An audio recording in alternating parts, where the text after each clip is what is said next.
Hi, this is Nina, and I'm about to do my fifth book review. And for this one, I chose a book that I recently finished. And how recent is this? Well, I bought this book last night and I was able to finish it right before the 5 p.m. Sunday service today. So it's quite a quick read. Although the book is thick, I was able to finish it right away because I'm so interested in the topic. Well, if you know me by now, I only read books that are relevant to my current situation or in the season I'm in, and that's what boosts that fast reader inside of me. And also, the writer of this book wrote it in a way as if she's writing a letter to her best friend. It's very easy to digest, it's very transparent, all her breakdowns, breakthroughs, all the tips and tricks, and even the secrets. It's so easy to read. It's very easy to read. Okay, what is this book? It's called More Than Just Making It. Hope for the Heart of the Financially Frustrated by Erin Odom. Before she published this book in 2017, Erin Odom is widely known in the US as the mom blogger from the popular blog site which drew millions of audience called The Humbled Homemaker. And what is the blog about? It is dedicated to grace-filled living and designed to equip and encourage mothers in the trenches. So her niche market are mothers, but regardless, if you're financially frustrated, whether you're young, old, man, woman, single, widowed, married, if financial crisis has one face, it's stress, it's sucking the life and the happiness out of us. It's still the same, and you can still relate and be encouraged by all of her writings. I can say that Erin Odom is a skilled writer. She is. She's anointed for that. She is really. One of the authors, the New York Times best-selling author and founder of MoneySavingMom.com, has this to say about her, or the book. This book will help you break free from barely surviving and find the practical hope you need. The author is Crystal Payne, so she's quite popular. I know her blog site. Although I have not visited Erin Odom's blog site. I know for sure that I can relate to it because I'm a mom and I'm in the trenches. I'm in the way she wrote it, I told you, it's like she's writing to her best friend. I felt like I know her, I can relate to her, that I have a bond with her after reading her book. Okay, I'll go now in reviewing her book. First thing I like about it is that she pointed out in the onset, you have to ask yourself. So, because this will help in the trajectory of how you will take in her advice and how she can help you and how you can help yourself through her advice and the tips and tricks and traits in this book. She asks, you have to ask yourself, do you have a spending problem or do you have an income problem? And there are downloadable resources in her blog site which are password protected, which she gave away the passwords in this book, which can help you greatly budget plan, meal plan, the websites, the apps she used, all the stories like the government offices where you can go to. Although as well, even though the context of this story, of her testimony, of this book revolves around the US, you can still relate to it because there are Filipino versions of like Craigslist, eBay for secondhand goods, which we have Carousel here. There are Facebook groups, so it's just the same. It's just a different version. Same situation, different version, but same approach nonetheless. Also, what I like about this book is that she's very honest because she's a Christian, and as Christians, we're expected to be good stewards, but she was so humble enough to say that we had to live off government aid. And she broke that stigma that not all people that are living off government aid or food stamps are lazy people or abusing the system. And it is quite frowned upon in the US if you do that. But she brought back the dignity to these people that are living off of that because they're not lazy. Both of them are working.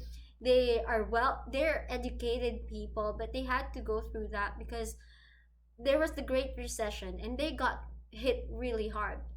I'm telling you, they don't have a spending problem, they have an income problem because they don't even own a credit card. That's how financially responsible for them. But just like in life, there are stuff that just come to us that we didn't do anything. Like you're gonna tell God, "Hey, well, how did this happen to me? I'm responsible. I didn't I was not unfair to anybody, but like I was cheated on. Okay, I'm talking about myself now, but these things happen, and how can you go through it and see God's hands working in your life? And she talks about that. I told you, it's so easy to digest, and it's so relatable. Maybe especially to me because I'm a mom, and also because I'm in that season of financial frustration, what have you. And this is how rock bottom she got. She had to file for bankruptcy. Although it's a different concept of living below the poverty line in the US, because in like the Philippine context, they're still rich because they still rent a townhouse, they still have a minivan, they have parents who are affluent. But regardless, told you, it's stress, it's trouble, it's happiness sucking out of you. So it's the same. It's still relatable.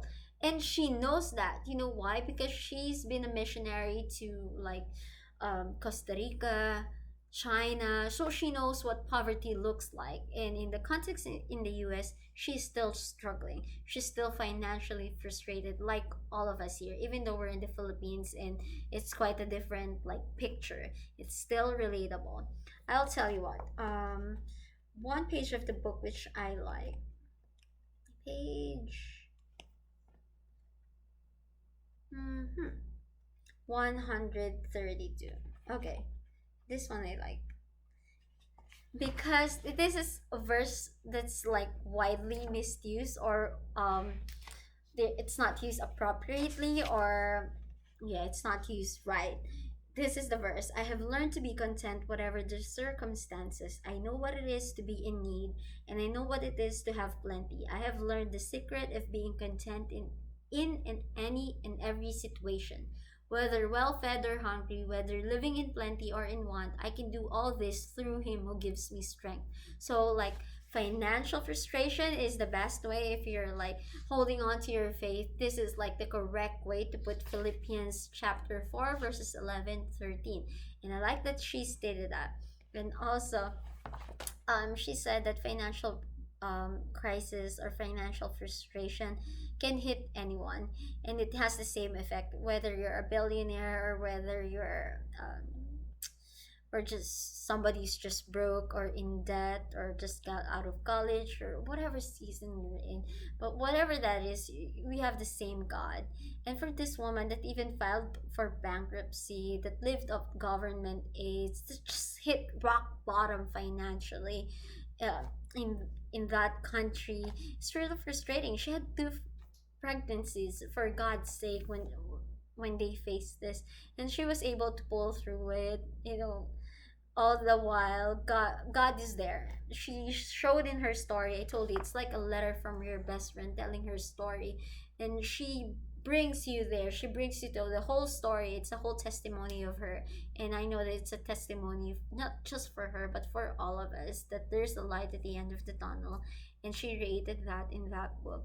Also, at the last part of the book, I liked it and I claimed it for myself. It's in Joel chapter 2, verse 25. It says, I will restore to you the years that the swarming locust has eaten. And I claimed it. God will restore you. God, it's just a testing of your faith. Just like in 1 Peter chapters 11 to 9. Or it says there, right, that, your faith is being tested. And if it is, and if you endure it, you will come out gold. And I've been holding out for like so many months now, and I know, even if I don't see the light at the end of the tunnel, I know that God is with me, as it was with her. I didn't have to file a bankruptcy, and I'm not pregnant. I didn't have to live off the government aids, but she did. But you know what, it's very humbling. Like she said, I had to go to thrift stores, which I would still do, even though she's earning a lot of money with her blogs now. She would still do that. She would still be frugal. She'd still be a good steward. There are things in life that, even though we've been so responsible, that will be out of our hands. But know that our life is in God's hands. Oh, actually, I have a painting. Our lives, they're in God's hands, and I want to show you this. And I hope you're blessed by it. I hope you read this book. It's a very cheap book. I got this in book sale for just 95 pesos in Robinson's Gallery. Yes, I hope you read this and I hope you're blessed with it. Shalom.